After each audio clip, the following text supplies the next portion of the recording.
دو فرایند یا دو تکنیک خفن برای جذب هر چیزی که آرزو داری تو زندگیت اتفاق بیفته، به علاوه چند تا داستان که در درک مطالب به ما کمک میکنه. سلام دوست من، به فصل اول جلسه سوم خوش اومدید. بدون اتلاف وقت سری میریم سراغ بررسی فرایندها. اولین و خفن ترین فرایند که باعث میشه اون چه که توی ذهنت داری تو زندگی واقعی تجربهش کنی و زندگیش کنی سپاسگزاریه. شروع کن به تهیه یک فهرستی از موضوعاتی که براشون سپاسگزاری. حالا چرا باید این کارو بکنم؟ چون این شروع میکنه به تغییر دادن انرژیت، شروع میکنه به تغییر دادن طرز فکرت. در حالی که قبلا روی نداشته ها تمرکز میکردی، روی گلایه ها، روی مشکلات. با انجام دادن این تمرین شما شروع می‌کنی به رفتن توی یک جهت متفاوت، شروع می‌کنی به سپاسگزار بودن بابت چیزهایی که الان داریشون و الان حس خوبی بهت میدن. فقط با شکرگزاری واقعی شما میتونی فراوانی رو توی هر زمینه‌ای وارد زندگیت کنی. هر چیزی که ما راجبش فکر می‌کنیم و بابتش سپاسگزاریم توی زندگیمون پدیدار میشه. چون این همون احساسیه که باید داشته باشیم. و خب برای من این خودش یک تمرین قدرتمنده. هر صبح که از جام بلند میشم بابت زنده بودنم، بابت چشمام که باز شده باش دنیا رو دوباره دیدم، بابت شنیدن صداها، بابت صحبت کردنم، بابت اینکه پامو میذارم رو زمین و قدم برمیدارم، بابت اینکه میتونم خودم بدون اینکه از کسی بخوام و بدون اینکه به کسی نیاز داشته باشم کارهامو میکنم، یا بابت داشتن هر چیزی که الان دارم حس شکرگزاری میکنم. وقتی که صبح تو اینجوری شروع میکنی حست عوض میشه، فکرت عوض میشه.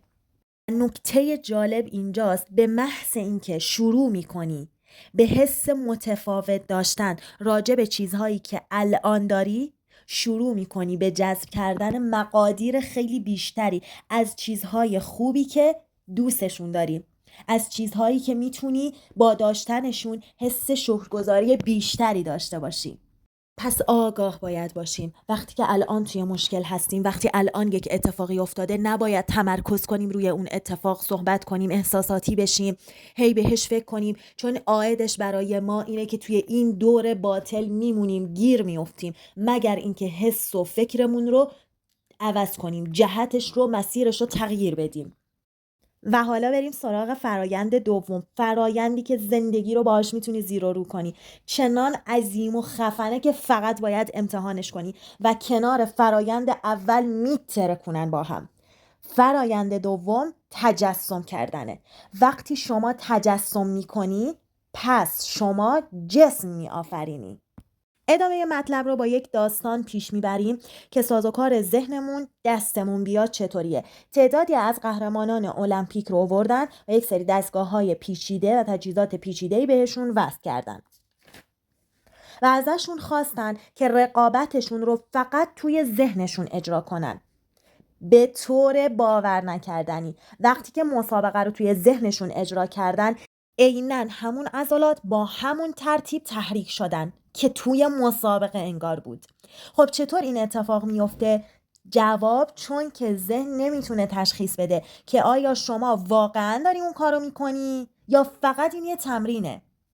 وقتی شما وارد ذهنت میشی یعنی شما وارد بدنت شدی.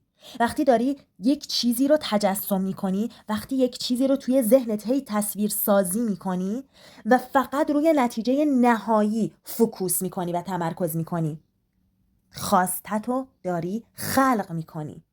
بیاید یه نمونه از تجسم کردن رو با هم پیش ببریم. همین حالا به پشت دستات نگاه کن، بهشون خیره شو. رنگ پوستت، ککمک ها، عروق‌های خونی، اگه انگشتر تو دستت داری، ناخون. قبل اینکه چشماتو ببندی در نظر بگیر که دستات دور فرمون ماشین آخرین مدلی که تو ذهنت داری و آرزوشو داری حلقه شدن. این چنان تجربه واقعی باید باشه در همین لحظه که شما حتی اینجوری حس کنی که الان دیگه به اون ماشین نیازی نداری. چرا؟ چون اونو داری. نکته مهمی که حواست خیلی باید باهاش باشه اینه که احساسه که باعث جذب میشه، نه صرفاً تصویر یا فکری که تو ذهنت داری.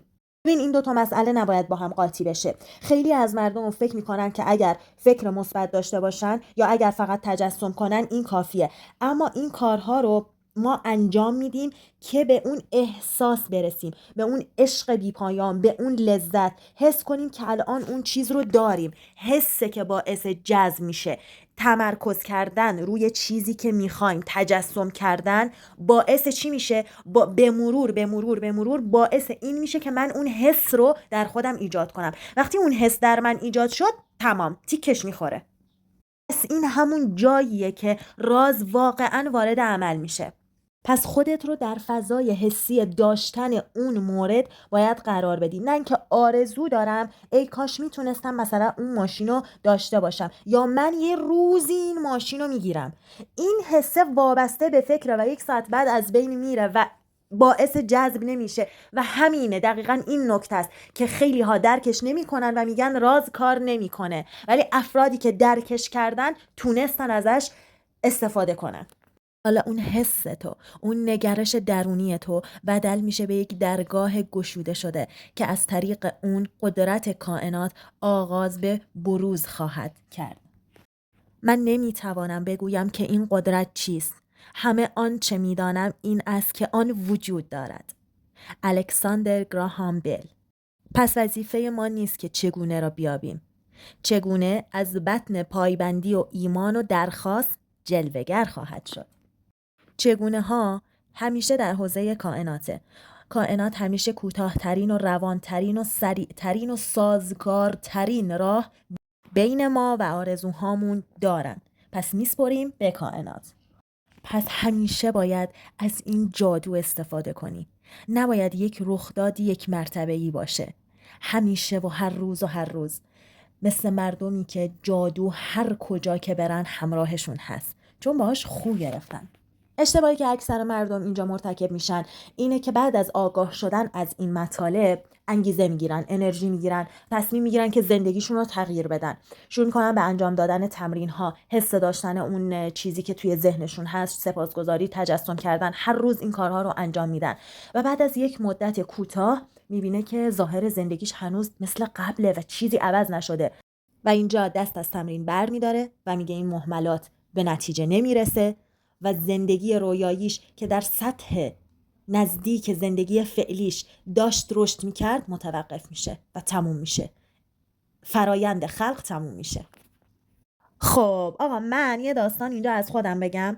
اول که من با داستان سپاسگزاری آشنا شدم، اینو متوجه شدم که من باید الان سپاسگزار چیزهایی باشم که الان دارمشون و دارم ازشون استفاده میکنم. باید اینا رو ببینم و خوشحال باشم و سپاسگزار باشم بابت داشتنشون. 2 این که باید سپاسگزار چیزهایی باشم که آرزو دارم در آینده داشته باشمشون و الان حس کنم که اون چیزهایی که آرزو دارم و الان دارم و بابتشون سپاسگزارم. اینو متوجه شدم در سپاسگزاری. کنارش متوجه شدم که یکی از استادهام راجع به معجزه سحرخیزی خیلی گفت و اینکه ما 40 دقیقه قبل از اذان صبح و 40 دقیقه بعد از اذان صبح باید این تایم رو بیدار باشیم. حالا توی این تایم میتونی آموزش ببینی، میتونی مدیتیشن کنی، میتونی دعا کنی، میتونی قرآن بخونی یا اصلا هر چیزی که تو دوست داری. اوکی؟ فقط این تایم رو بیدار باش، چون سطح انرژی زمین به شدت بالاست. اغلب مردم این تایم خوابن، پس فوق العاده جذب و این داستان ها سریعتر اتفاق میفته. و من وقتی که شروع کردم، خب من چندین بار گفتم تا حالا خیلی متقطع این کارها رو انجام میدادم. یعنی دقیقا همین مطلبی که کم پیش میگفتم که مثلا اشتباه اکثر مردم اینه، واقعا در من هم بود. یعنی من یک تایمی رو خودم کار میکردم، بعد میدیدم که هیچی عوض نشد، بعد ول میکردم، بعد دوباره خودم کار میکردم و دوباره ول میکردم. اما من برای یک بازه زمانی این تایم سحرخیزی رو بهش پایبند بودم که توی این تایم بیدار باشم و خب از خیلی چیزها من گذشتم. واقعا باید فداکاری کنی، شب باید زود بخوابی، از خیلی از شب نشینی ها و دورهای بیرون و برنامه های شب. خیلی قشنگ فیلم دیدن و نشستن با خانواده و فلان، از همه اینا باید بگذری، چون که نهایت تایمی که باید بخوابی ساعت 10 شبه که بتونی صبح مثلا 40 دقیقه قبل از اذان صبح بیدار باشی. از اینها گذشتم و شروع کردم به همین سپاسگزاری. با کتاب سپاسگزاری راندا برن شروع کردم، تمریناتی که اونجا میذاره که الان من یه پلیلیست سپاسگزاری از اون کتاب هم براتون میذارم. هر روز یه تمرین سپاسگزاری رو براتون میذارم. که بتونید کم کم و آروم آروم پیش برید و راحت بشه تمام این مطالب براتون. در تایم سحرخیزی من در اون تایم بیدار می شدم و با کمک گرفتن از کتاب راندا برن سپاسگزاری می شستم، تمرین هاشو انجام می دادم و اینجا اینطور بود که واقعا انجام دادن این کارها برای یک بازه زمانی خیلی کوتاه واقعا نتیجه میده تو زندگیت و میبینی نتیجهشو، چون انرژیش خیلی بالاست. انرژیش از بقیه کارهای روتین و شکوه و گلایه و اینا چون انرژی و سطح فرکانسشون پایینه، انجام دادن این کارها سری شما رو میکشونه، هول میده. یه چیزهایی رو تو زندگیت حس میکنی که یه اتفاقاتی داره میفته که گاهن حس میکنی داری شانس میاری. پس اصلا ناامید نشو. اولش مطمئنم که پیوسته نمیتونی بری، پیوسته خیلی سخته، چون داری روتین سالهای زندگی تو عوض میدی و این خیلی سخته. پس همون حتی اگر متقطع هم شروع کنی، یه روز انجام بدی، یه روز فراموش کنی، چند روز پشت سر هم انجام بدی، بعدش یه اتفاق بعدی مثلا دوباره بیفته، دوباره تو رو ببره تو فاز منفی، ولی تو هی سعی تو بکن که خودتو بکشونی تو این مسیر و اصلا این مسیر خودش تو رو میکشونه، یعنی انگار دست تو میگیره، تو رو وارد میکنه وقتی میبینه داری سعی میکنی. پس اصلا ناامید نشید. حتی اگر هم ناامید شید دوباره برگردید، دوباره من انجام دادم یا ناامید شدم نشد فلان، دوباره برگرد تو مسیر و اصلا میبینید تا تمرین کنی سریع اتفاقات کوچیک میبینی و اصلا ملموس ترین حسی که میتونه بهت بده اینه که یهو به خودت میای احساس میکنی چقدر زندگی رو دوست دارم، چقدر همه مردم رو دوست دارم، هم مردم عادی که تو خیابون دارن راه میرن احساس میکنی چقدر دوستشون داری و این میشه گفت یکی از پایه‌ترین احساساتی هست که میتونه بهت یک آلان و یک چراغ سبز نشون بده که توی راه درست هستی. خب حالا بریم سراغ جان آساروف و داستان زیباش راجع به همین تجسم. جان آساروف تعریف میکنه که من وقتی که با این مطالب و قانون جذب و اینا آشنا شدم و بهشون آگاه شدم، سعی کردم اونا رو امتحان کنم. بعد میگه تو سال 1995 شروع میکنه به ساختن چیزی به نام تابلوی آرزوها یا تابلوی تجسم و روی اون تابلو هر اون چیزی که دوست داره جذب کنه عکسش رو میذاره، عکس میگیره ازش و روی اون تابلو میذاره و اینکه هر روز وقتی که میره دفترش تابلو رو میبینه و چشمهاش رو میبنده و تجسم میکنه که همه اون چیزها رو داره و بهشون رسیده و سعی میکنه حس خوبی رو از داشتن اون چیزها داشته باشه و حس داشتن اون چیزها رو در حال حاضر در خودش ایجاد کنه. بعد میگذره و 5 سال بعدش جان آساروف میگه که من 3 بار جابجا شدم و در نهایت رفتم به کالیفرنیا و اونجا خونه خریدم. یک روز صبح که تو دفترش مشغول مطالعه بوده، حدودا ساعت مثلا 7:30 صبح پسرش وارد دفتر میشه و میشینه روی یک جعبه و شروع میکنه هی پاهاشو کوبیدن روی اون جعبه و بعد جان بهش میگه که پسرم میشه این کار رو نکنی، من دارم اینجا مطالعه میکنم. بعد پسرش میگه که بابا چی هست توی این جعبه؟ بعد پدرش میگه که خب من تابلوی تجسمم رو توی این جعبه قرار دادم. بعد پسرش میگه تابلوی تجسم چیه؟ و جان میگه که خب پسرم خیلی کوچیک بود و نمیتونست خیلی متوجه بشه اون چیه، پس من رفتم و تابلو رو در آوردم تا بهش توضیح بدم. میگه وقتی که تابلو رو کشیدم بیرون از جعبه و تابلو رو دیدم، اون لحظه زدم زیر گریه و خیلی احساساتی شدم. پسرش بهش میگه که خب بابا چی شده؟ چرا داری گریه میکنی؟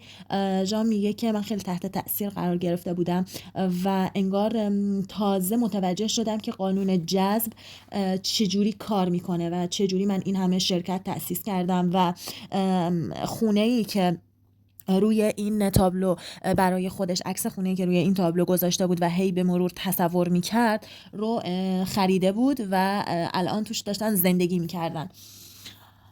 و اینجا بود که جان آساروف ایمان میاره که واقعا این کار میکنه. تجسم همه چیز است، آن پیش نمایش جذب‌های زندگی‌های در حال وقوع است. آلبرت انیشتین. تصمیم بگیرید که چی میخواید. باور کنید که شایستگی اونو دارید و میتونید اونو داشته باشید. باور کنید که براتون امکان پذیره.